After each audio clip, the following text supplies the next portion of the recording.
Good afternoon and welcome to UMedTV. My name is Kemal Erkan. Today is October 27, 2023. It's another political series episode that we are going to have.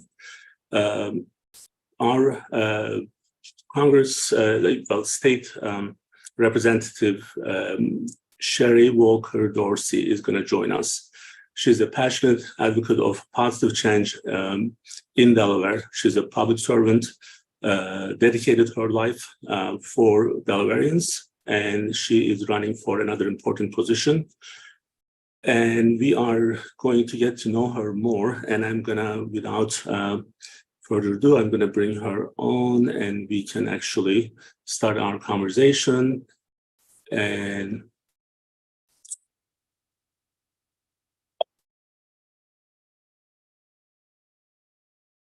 Representative Sherry is with us. Hello, greetings. Sherry, how are you doing? I'm well. How about yourself? And thanks for having me. Great. Well, thank you for being with us. We were hoping that we would have this event with you, as we have several different political guests in our show. Just to give you a background, how we started back in 2020 with the public the pandemic that we were going through. We wanted to have direct access to our patients. As you know, United Medical is one of the 4 accountable care organizations in the state of Delaware. And this access for patients, we added more to it. So because we wanted to make sure that we were able to connect with our employees who work from home that time, and also clients who didn't have direct access to us, so they would be able to see us and get information directly from us. Other than this one, we also have another event called Bariatric Friday. Dr. Isaiah Irgao, he joins on a weekly basis, and we actually go through the topics around morbid obesity and bariatric surgery issues, and that's been happening in the last 3 years. So because what we do, providing healthcare for our people in Delaware, is extremely important, and it's also a very much the way that we have to kind of follow everything, the regulations. Like, I would say that it's one of the most regulated fields industry in the world, and in the United States it's even more. So then it makes more sense for us to get together with our policymakers like yourself to be the voice for our physicians and our providers in our network. So that's our goal for today. And because you are running for another really important office, we wanted to get to know you more. And it's interesting in a way that you and we didn't actually spend any time before this event. Maybe we were in some events together, but we never spent any time. We never talked. I don't know you much, and I want other people to be able to get to know you and see what happens in the future for the elections 2024. So if you can tell us about yourself. Again, this is all about you today. It's not about us. So we want to get to know you. Well, Chairman Kemal, thank you so much for having me on today. It is indeed a privilege and an honor to be in your presence. And by the end of this conversation, it is my hope that we shall know each other much better. I am Representative Sherry Dorsey Walker. I represent the 3rd District in the State House. I am in my 3rd term as a state representative. I previously served on the Wilmington City Council in the 6th District. And as you mentioned, I am seeking elevation to become Lieutenant Governor. In addition, I served on the Board of Parole. And I believe that these opportunities and the various positions that I have held have uniquely qualified me to be Lieutenant Governor. The Lieutenant Governor has 2 main roles: to preside over the Senate and to chair the Board of Pardons. And as I previously mentioned, having served on the Board of Parole, we would make the recommendations to the Board of Pardons. So I'm looking forward to being in the position where I can actually receive the recommendations and send those recommendations up to the governor. So I'm excited about the elevation. So from the personal side, if you don't mind just telling a little bit more about your personal dedication for Delaware, I guess. Certainly. I'm born, raised native Delawarean. I'm originally from Wilmington, Delaware. Delaware it dwells within me. I'm one of those individuals that tells people once you drink the water, it's a wrap. You're here to stay. I absolutely love my state. I went to St. Elizabeth's School for all 12 years, which is right in the 3rd District. I attended the University of Delaware, studied English and journalism, and I went to Howard University and obtained a master's in film production. So I'm actually a filmmaker by trade. I have a company called SWAP Productions, LLC, and SWAP is an acronym for Sisters with a Purpose. I named my company after the nuns who educated me at St. Elizabeth's School. I am married to my college sweetheart, Dwight, and he understands every bit of me. We've been married for 19 years. I knew I was going to marry him, Kemal, when I was in the throes of taking exams and writing papers, and my dorm room was not the cleanest. And I came back from taking an exam and handing in one of my papers, and my dorm room was immaculate and dinner was ready. And I called home and said, I think I found my husband. So that's a good support there, right? So that's right. Yes, he's been as supportive since that day. Excellent. So Lieutenant Governor position is an extremely important position. The presiding officer for the Senate, succession to the governor if something happens to the governor, chairing the Board of Pardons and advocate and public advocacy and public engagements, and there are so many other important roles that you have. But it's also very involved in a way that, and I'm not making any comparison in any way, but when you are in that position, pretty much it's almost like running a corporation company. Like you are in charge. So if something happens, first call goes to either to you or to the governor, depending on who's answering for first, I guess. So, and it's you're in charge of everything from economy to the healthcare to the social issues. And in my opinion, someone who is in the seat that you are in as a representative today, and your third term, completion of your third term, so it's an important experience for us to see someone like you running for this position. Now, the first you have to overcome the primary elections, and there is another nice candidate running for Kyle Evans. And she was with us a couple of weeks ago, and we are independent from every point and trying to. And I haven't met her before, and I haven't met you before, so you guys are both same distance to me until we get to know you guys, right? But again, competing with your own party, another Democrat, it brings a lot of responsibilities as well. So how do you plan to overcome and still win this election? Very good question. Well, you are correct. She is a very nice person. We're actually friends, and we're going to be friends when the election comes to an end on September 10th, 2024. We'll still be friends September 11th, 2024.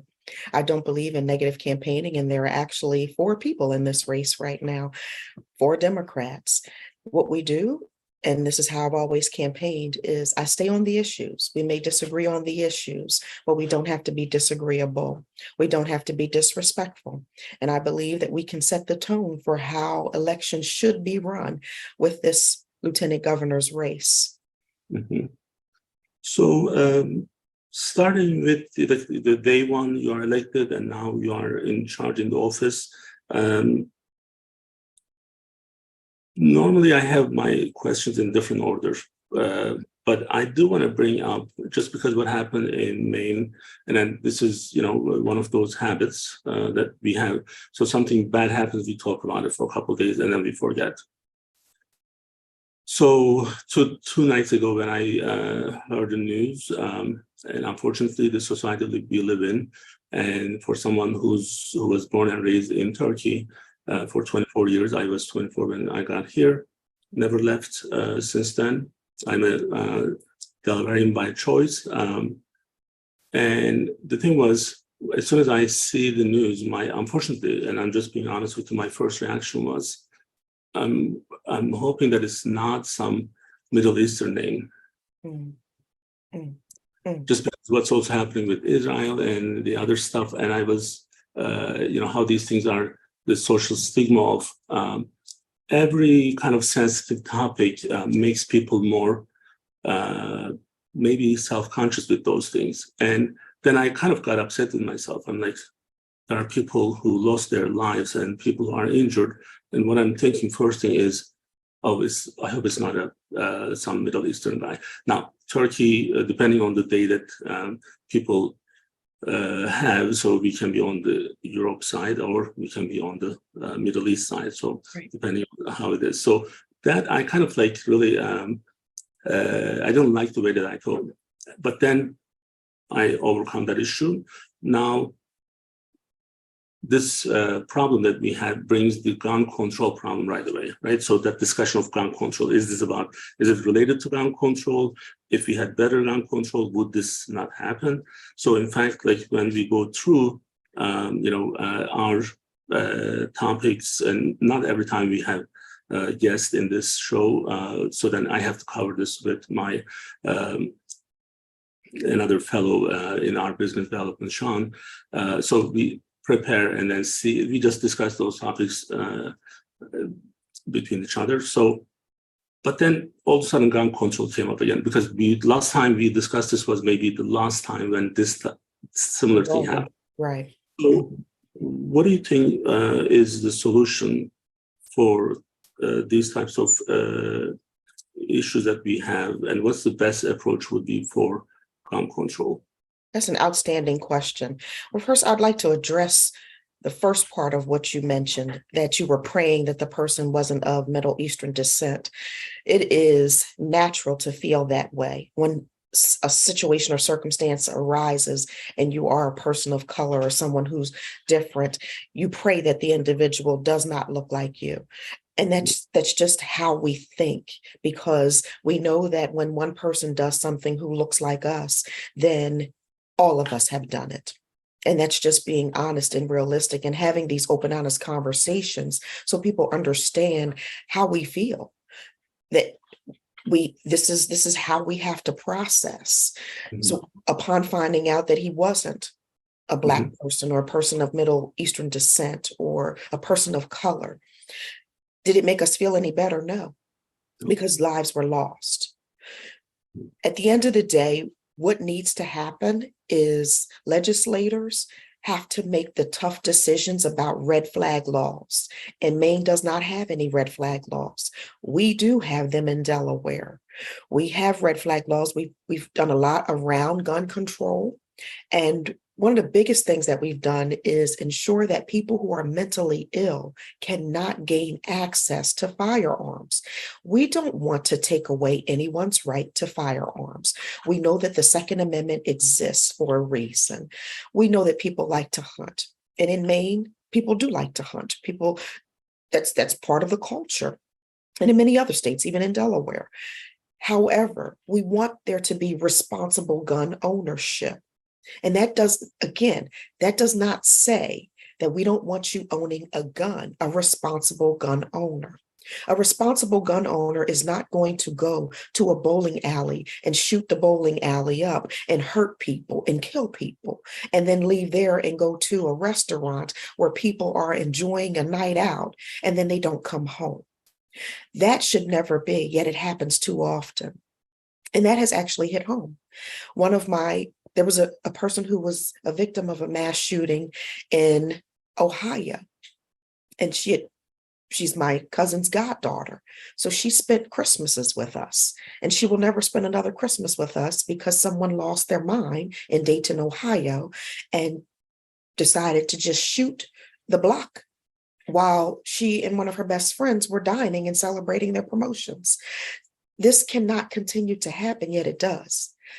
In Georgia, another state that doesn't have red flag laws, that just voted that veterans regardless of if they have mental illness, can gain access to firearms. I wholeheartedly support veterans. My father is a veteran. My uncles are veterans. I have family members who are veterans. But if you are mentally ill, regardless of your status, you should not have access to a firearm, because at some point you are going to do something that should not happen and cost others their lives. Now look at the manpower being used to try to find this individual who killed dozens of people. It's a sad dynamic for a country. Our children should be able to go to school and go to school in peace and not be concerned with someone having to come into their school and hurting them or their teachers. And teachers are heroes. Let's talk about that too. Look at how many teachers have stepped in the line of fire to protect our babies. But you have to have legislators who have the courage to stand strong in the midst of adversity. And then we also, I don't want to belabor this, but what does your faith look like? Our country was founded on Judeo-Christian principles, and we've gotten so far away from our foundation. And we have to get back to praying. My mother was an educator, and we talk about it all the time. And she said, when they took prayer out of school, that's when the devil was allowed to come and roam the classrooms and roam the hallways. And now look at what is happening in our country. So we have to get back to a place where we cover our children, we protect them through prayer. Or what? And this is not about one religion being better than the other. This is however you pray. Let's make sure that we're taking care of our communities. So, Sherry, with the red flag law, my understanding is it is allowing states to take the gun or any type of weapon they may have, firearms, temporarily while they're going through that process. If you can help me out, elaborate this a little bit. So how would this work? Like, for example, we are a healthcare provider. One of my daily discipline I have with my office, we have 2 case conferences we do every day. And both of them are mainly with our nurses. So in the first one, they present our ACO, Accountable Care Organization patients. These patients, in this case conference, we have 4 nurses. There are 2 different teams, 4 nurses, 1 social worker in each team, a pharmacist, business development resource, and I'm leading one of them, and my clinical integration director, Donna Gunkel, she's leading one. Now, the reason I'm giving you this background on this, we see patients who are struggling through depression, through other things, but I don't believe there's any question or any time we discuss whether or not this person potentially may own a gun if they are going through that. And maybe something is missing in our flow, but I want to kind of understand what the expectation is from this law. Like, what's the healthcare provider's role in that, in order to make this more efficient, I guess, right? It's a great question. And maybe that needs to be something that we address. The role of the healthcare provider with the red flag laws. Of course, HIPAA exists. So it's not something where you can tell us that someone is mentally ill. However, when an individual has been institutionalized at one of our places where they can go, Rockford or the state hospital, and they come home, this is where the healthcare community can be very helpful. If the individual tries to apply for or applies to get a license to purchase a firearm, maybe this is where the healthcare community can say and work with the state and say, this person was in our system, in our mental health care system, and this individual should not be able to purchase a firearm. Now, again, I mentioned HIPAA, so we'd have to be very careful about how we do this, but I think that's worth exploring and having some robust conversations about how we can ensure that we're working cohesively. Yeah, I think that's really important. That would be very important. I think maybe we'll perhaps we can have a follow-up conversation. We have a meeting with Brian Townsend coming up in December, and you are welcome to join us for that. Thank you. Appreciate that. That's not going to be like that's not a YouTube event, so it's just an in-person meeting. But I think I can see potential benefits for us to be more alert and like because one of the things that I see and very commonly I see these days when our nurses presenting the cases, they don't present every patient. They present patients who are high risk, who have multiple chronic illnesses, who have behavioral health issues, and that's the role of social workers in our system, which they help us to facilitate certain benefits that they may have. So I think the issue that I'm seeing is like someone who's on 3-4 different psych medications. They're not necessarily they're not in the mental institution. They're not admitted, but they are in the outpatient setting. They are being treated, and I don't think in any like I've been doing this for so many years now.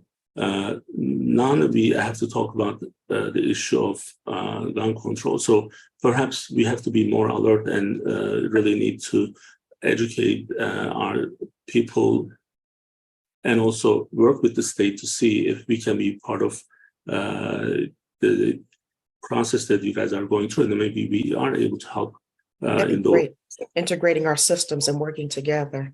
It is devastating. The social work aspect. Social work aspect. It's just also like, last week, first time in a long time, I went to one of the sports events. And this was right after the Israel-Palestine issue. And, I have to, again, this is kind of like a therapy session more than your candidacy. But like, I'm like, what if something happens? Like there were 3 different games in that at that night. And more than 100,000 people in one place. And I was worried. Like, honestly, those things always come to your mind. And I think everyone should probably every individual should do their due diligences with what's happening around them. And especially with this mental health issue. One other thing that I'm going to tell you, and then we can move on from this one. I was never a victim of any kind of prejudice or racism in my life. In Turkey, we probably have maybe internally in different ways, but I never felt that. Okay. This all started maybe in the last, after September 11, obviously. You are more concerned or more conscious about your name, if someone, like their reaction. And I apologize if I hope you don't take this in the wrong way, but being an African American, being a Black person in the United States has its own difficulties. Challenges, absolutely.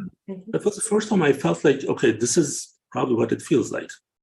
Now, again, with this the event at this mass shooting in Maine, so quickly they labeled him as like he was mentally ill just because he was a white Caucasian man. I thought about this, and this may not be the case, but this is how it looks like these days.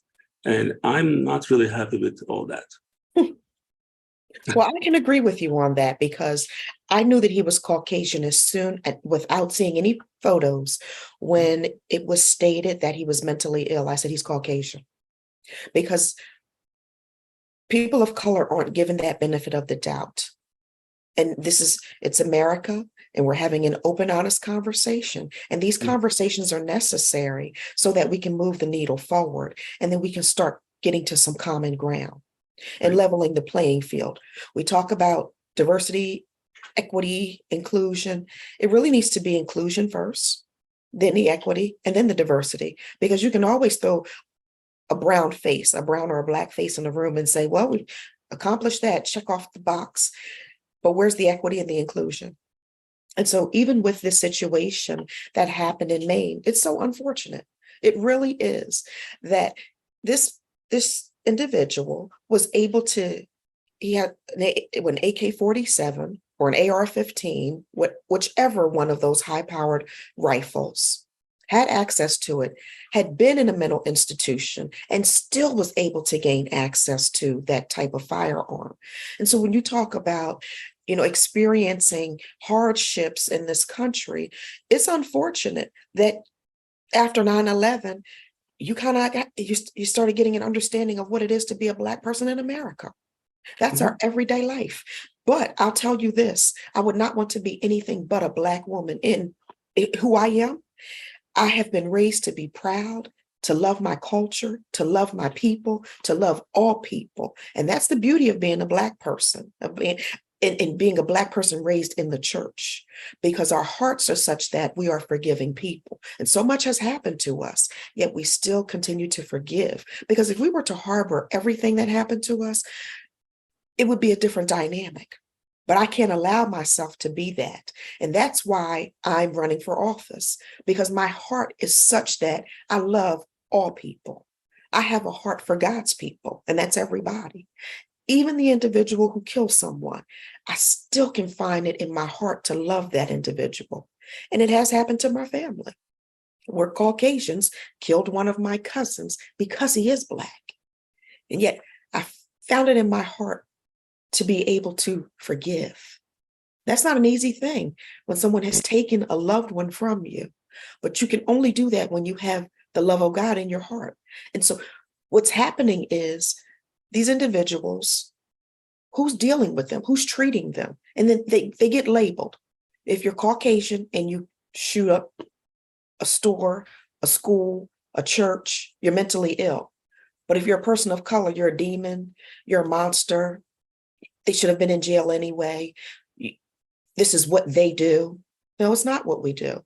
That's that individual. And for the better future, I'm still optimistic. So things are going to be better. At least we are able to talk about these openly. And I think most people, I would say this now, maybe better than I could 10 years ago.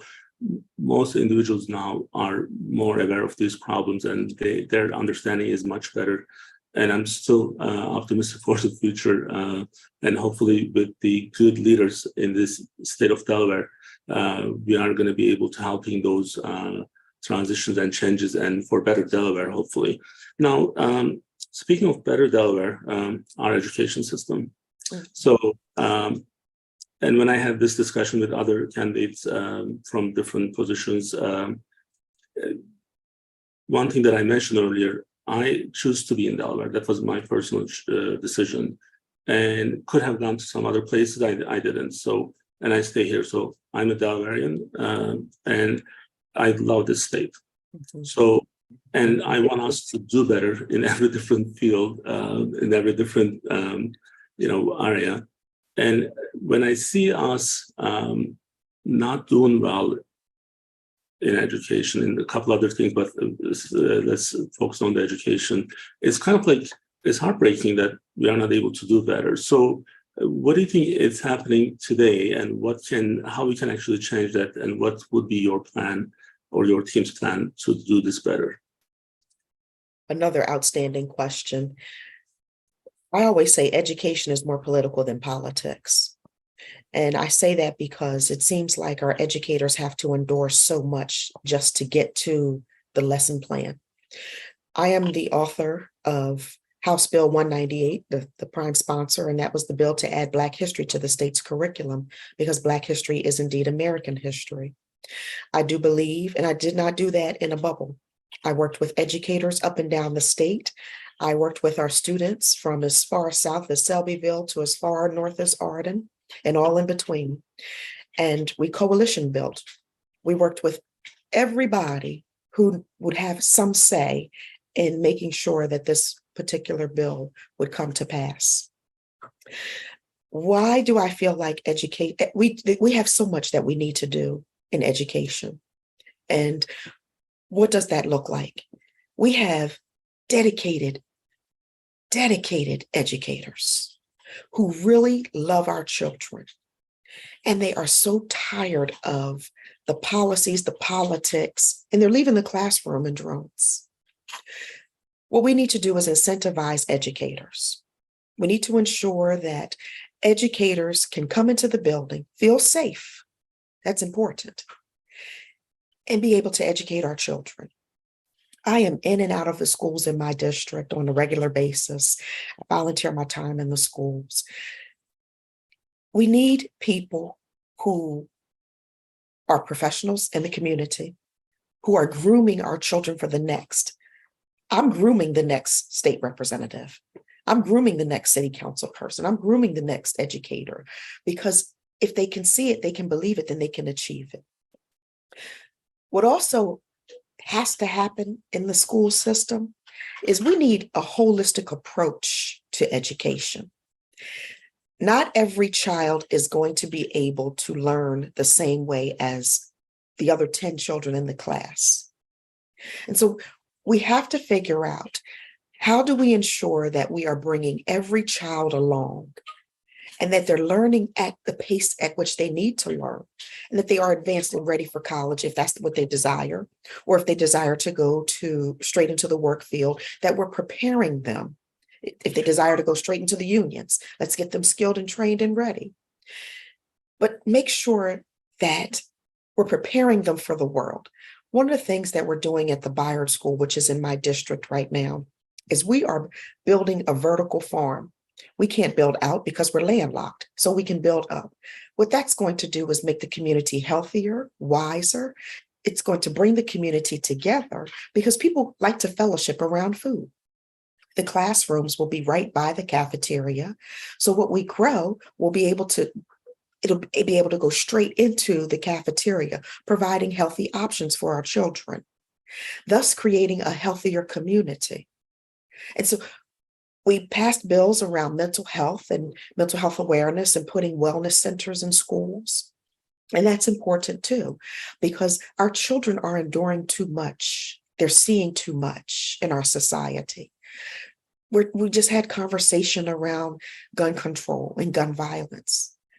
How does that affect a 10 or 12-year-old or 5 or 6-year-old if they're sitting there watching the news with their grandparents or their parents having their dinner, and they see, or they're watching TV and they see breaking news come across the television about yet another mass shooting? How's that affecting our children? How about the shootings that happen in our own communities up and down the state? So what we need to do is ensure that educators have everything they need to be successful in the classroom, so that we have children who are ready to go out into the world and be outstanding citizens in this great first state. In terms of, I was on mute, sorry. I was actually agreeing with you on a couple of the things, and I think those kids probably are terrified, and is traumatizing in so many ways. So that's why it's important for not just for the state, but from the families to be able to support their kids and give them better support in every way. That's extremely important. But these are challenging times for those types of situations. A lot of people don't have their nuclear family structure anymore, so one of the parents are not there in most of the cases, and it brings financial issues with that. So that's why I always believe that public schooling must be very strong, because that's where the state is able to support those families in a better way. Because if they make good money, then they send their kids to private schools, and they feel like that's not their issue anymore. Well, it doesn't work that way, because we're all part of the society, and if we are not advancing together, then it's not going to be so peaceful for the future. So. Well, thank you for your take on that. Now, healthcare is another very expensive and big topic for the election. Being in the private sector as a healthcare provider, we find ourselves in that challenge time to time, as we are being labeled as for-profit organizations, and then there are non-profit organizations who are pretty much doing the same thing that we are doing. 30% of the population we provide services is Medicaid, and the 20% is Medicare. It may be different, higher or lower based on their specialty, but in an average, we provide the same service to the same type of demographics, but we are not nonprofit, so then we are not able to get certain benefits that others are able to. The big hospital systems are able to get, like, we compete with these giant systems with limited resources that we have, but we are doing a great job. For Medicare ACO, the Accountable Care Organization, United Medical is #1 in the state of Delaware for program year 2022. And we are the least expensive ACO, which means cost of our patients is minimum. And we rank #17 in nationwide. And we are proud of that. And we want to be able to do that for several more years, hopefully. But what do you see in healthcare, one of the biggest issues perhaps that we have to kind of address, or do you see big issues that needs to be addressed? So how would your approach be on the healthcare side?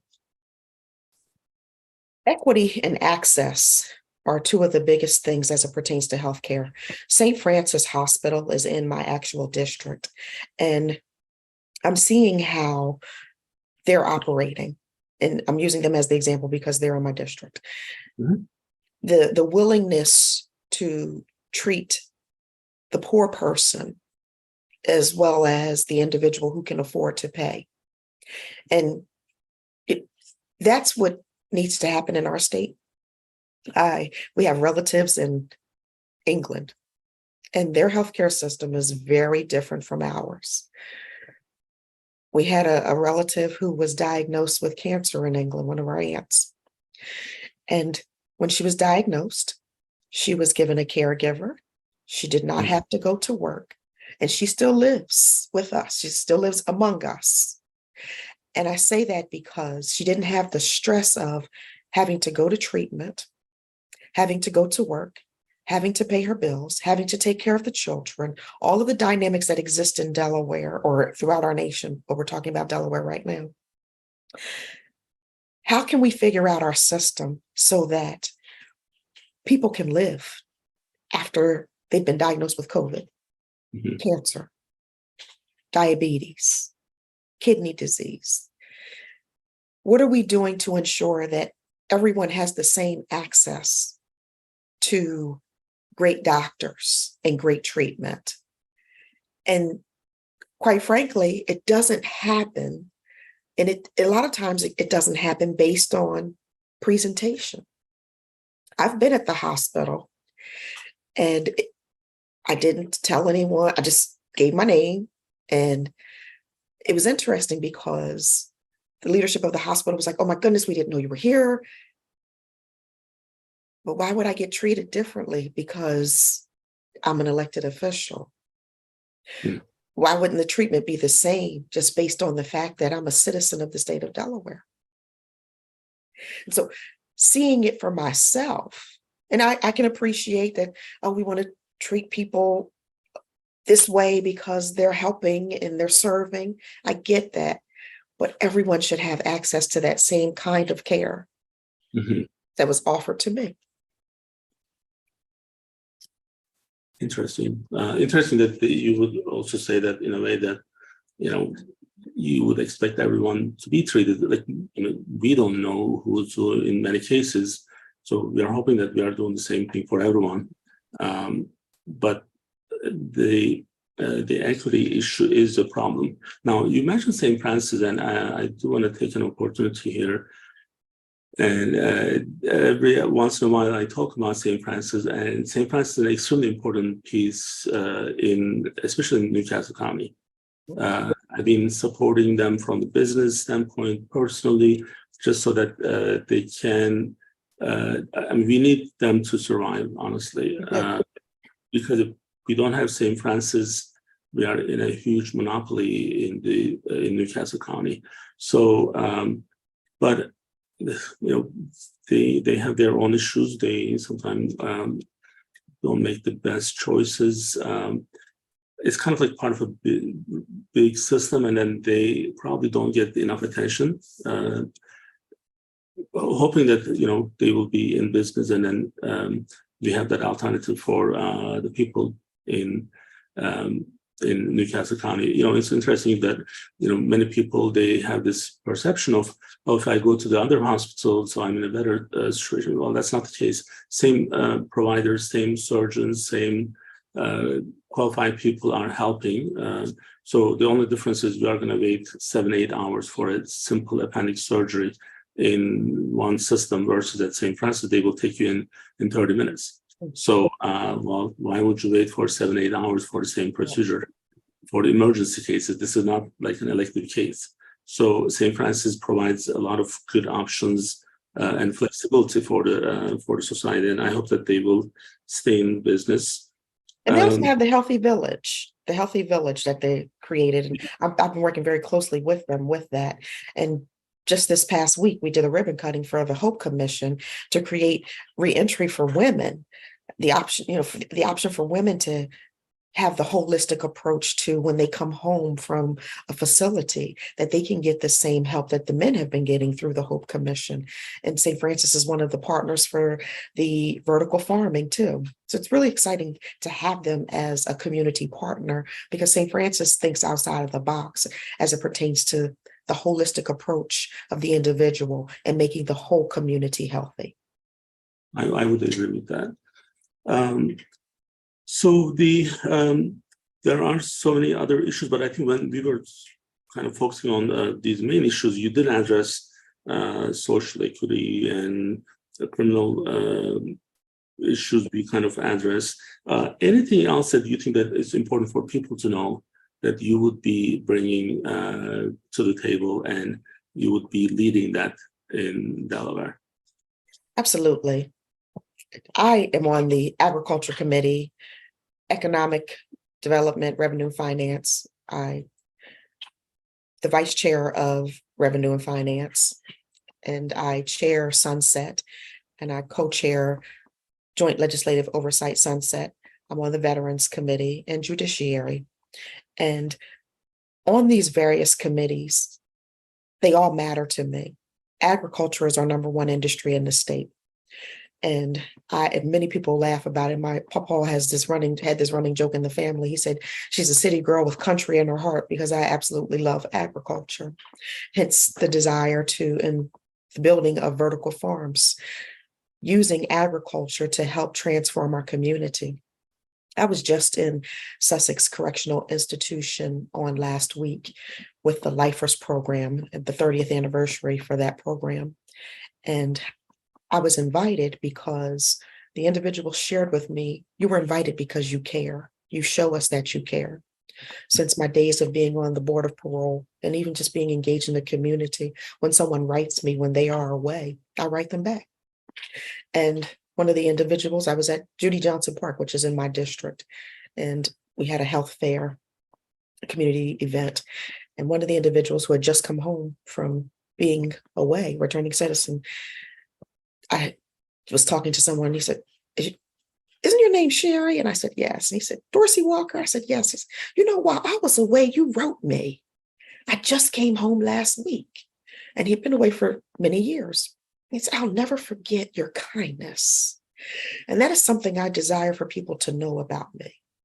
Regardless of how you are toward me, I'm still going to be kind to you, because I cannot be who you want me to be. I can only be the best version of me.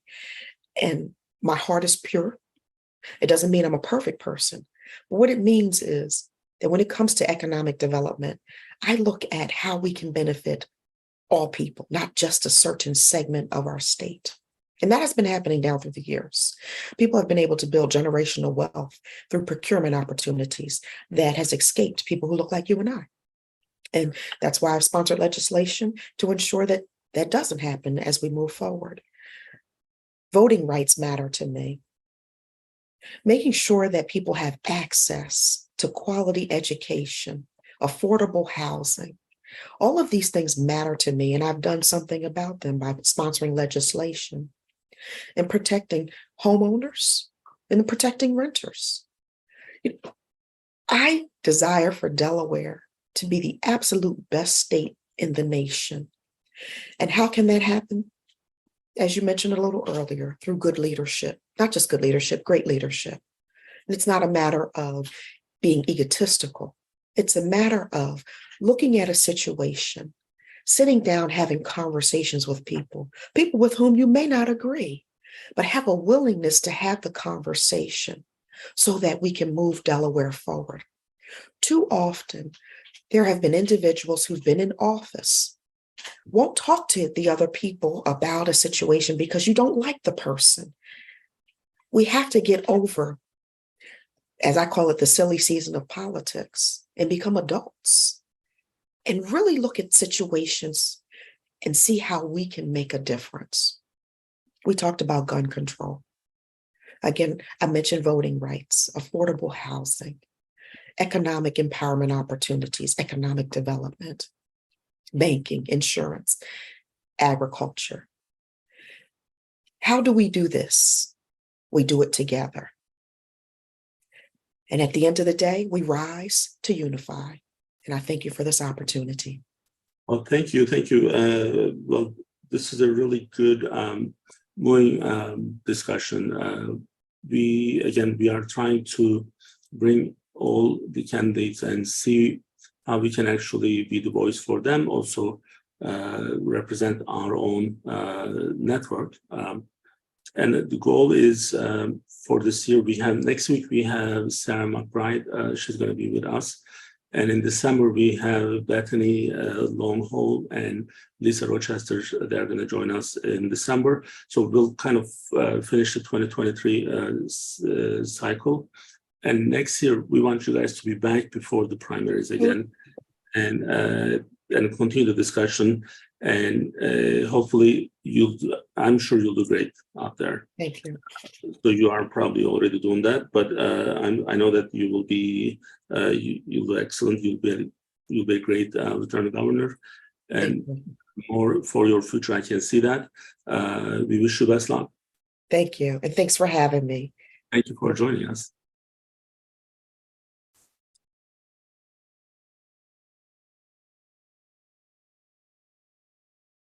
All right, so we had a great conversation with Sherry Dorsey Walker, and I believe she did a really good job with answering the questions, and I'm sure we'll see her again for our next debate in 2024.